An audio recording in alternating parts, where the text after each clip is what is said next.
It's time to put a lid on this Kickstarter rampage that we have built up. So far over the last couple of videos, we've showcased 9 different examples of Kickstarters running away with your money. 30,457 disappointed people back in a combined total of $1,512,863, and other than getting the odd beta or a t-shirt in every single instance, the promised game has still never been released. And even with all those angry out-of-pocket backers, there was still one particular Kickstarter campaign that people love to talk about when bringing up Kickstarter travesties. So, for the very last time in this short Kickstarter series, let's top that number up from this to this.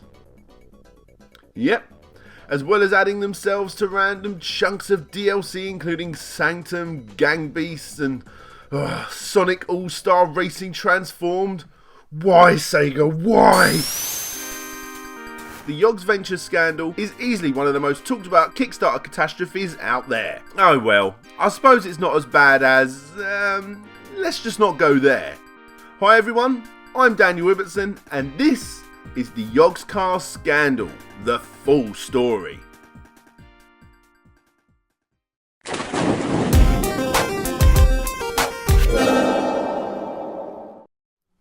How could this not be number 1? The game that has been nominated the most since the last video in the comments section.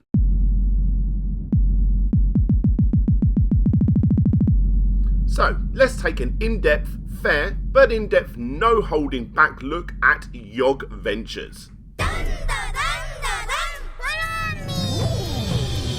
Yogscast, I'm not here to judge. Well, actually, that's exactly what I'm here to do. But in regards to their YouTube channel, well, it's not really my cup of tea. Nothing against the guys, heck, I wouldn't mind 7 million subscribers, but hey, it's just not for me. And you know what, that's fine. Because it's obvious looking at them that Lewis, Simon and the rest of the Yogscast family are very much admired by their fans, and fair play to them.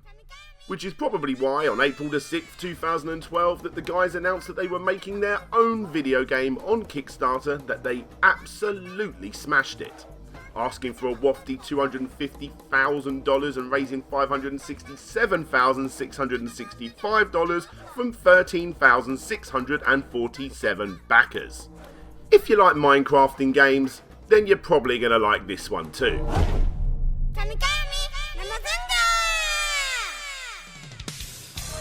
Yogventures is going to be an open world sandbox game designed first and foremost as a multiplayer experience. The game will allow you to create and shape worlds, then easily share them and play them with friends. We're going to take the idea of build your own adventure to the extreme. Yogventures will provide simple to use tools to design worlds that match your imagination and are packed with thrilling stories and epic treasures. Sounds perfect, right? A game mimicking the most talked about and popular game of the time, featuring characters made by a couple of the game's biggest players, tons of support, and even getting showcased at E3 2012.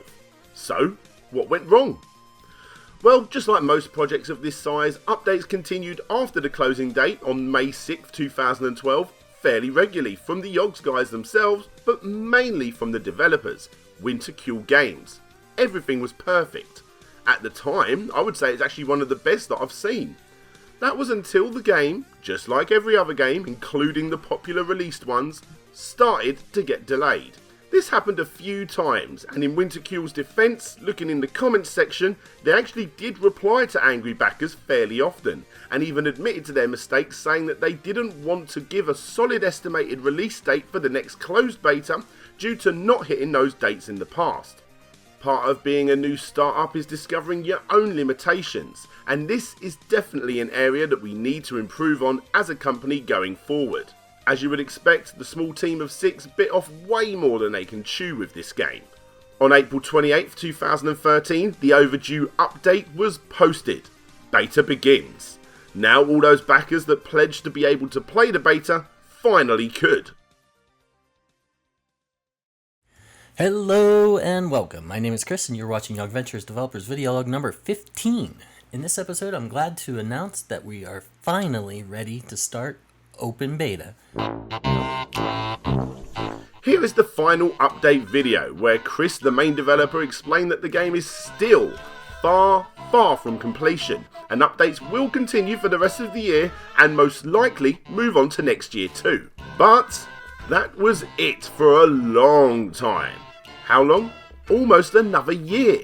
Sure, the guys posted more often at the Yogscast forum, but the Kickstarter got practically nothing. Backers started to get more and more wound up, and rumours started circulating on sites like Reddit that the game was cancelled.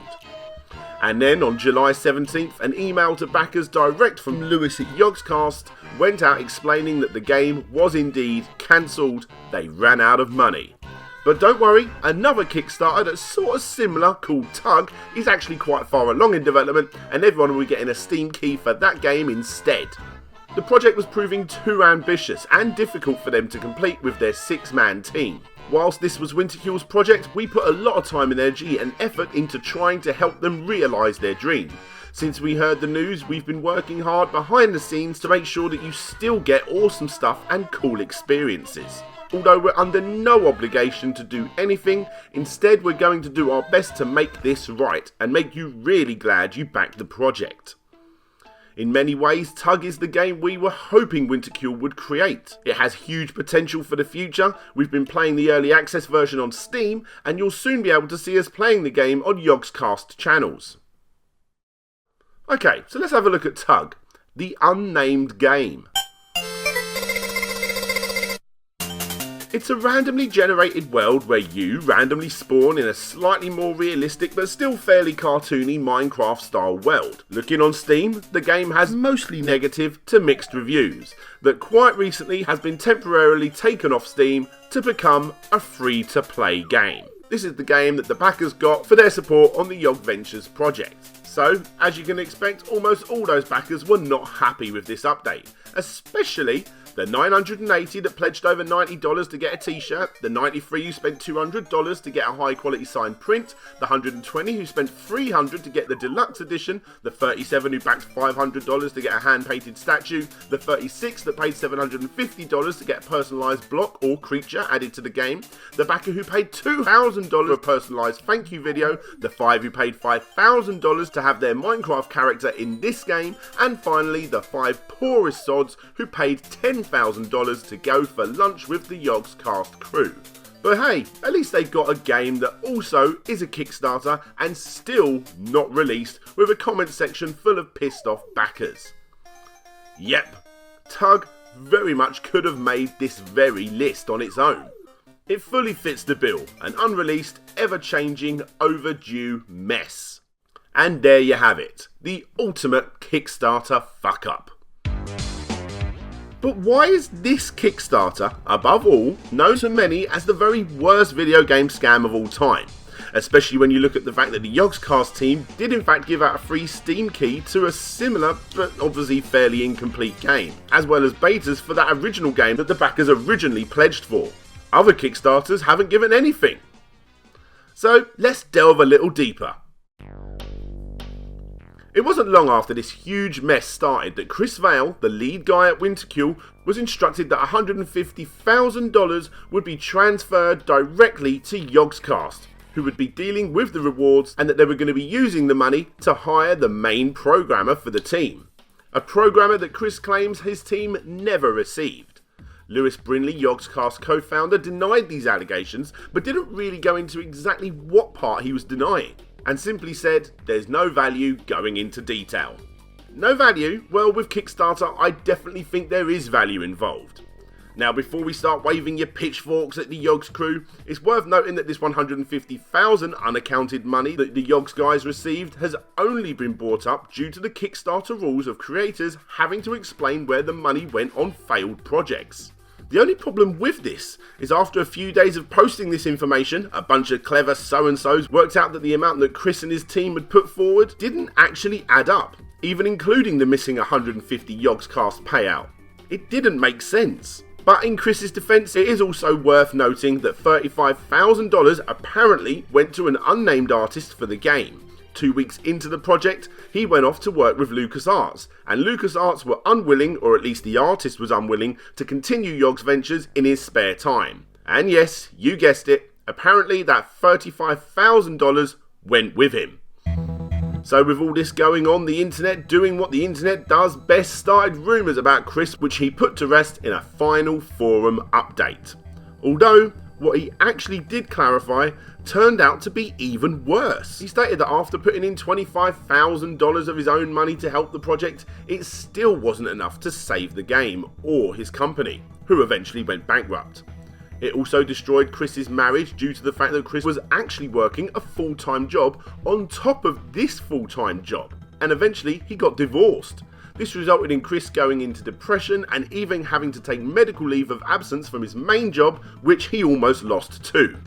With all this said, he does raise his head up high and explain that the fault lies on him. He said yes to every feature the Yogs guys requested, because he was scared to lose the opportunity. Yet again, another example of a project being way too big for such a small team. Isn't this depressing? Well, thankfully Chris got himself a new BMW almost the exact same time that this post was written to make himself feel better. So, that's nice.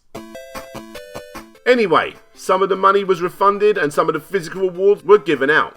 Hardcore fans of the YouTube show still claim that Yogscast handled the situation quite nicely, but to everyone else, it was yet again another example of developers taking on way more than they can handle. Now, I'm sure that the YouTube celebrities do in fact regret trusting strangers' judgments of what this huge multiplayer experience could have been and ultimately couldn't fulfill, but of course, it's the fans that are most upset with no real clarification into that huge chunk of money that's never really been explained, and obviously having nothing to show for their support other than 2 unfinished crap games. And a few t-shirts. Although looking at the ever-growing comments section of the new Deserted by the developers Kickstarter, it seems a lot of those guys didn't even get that.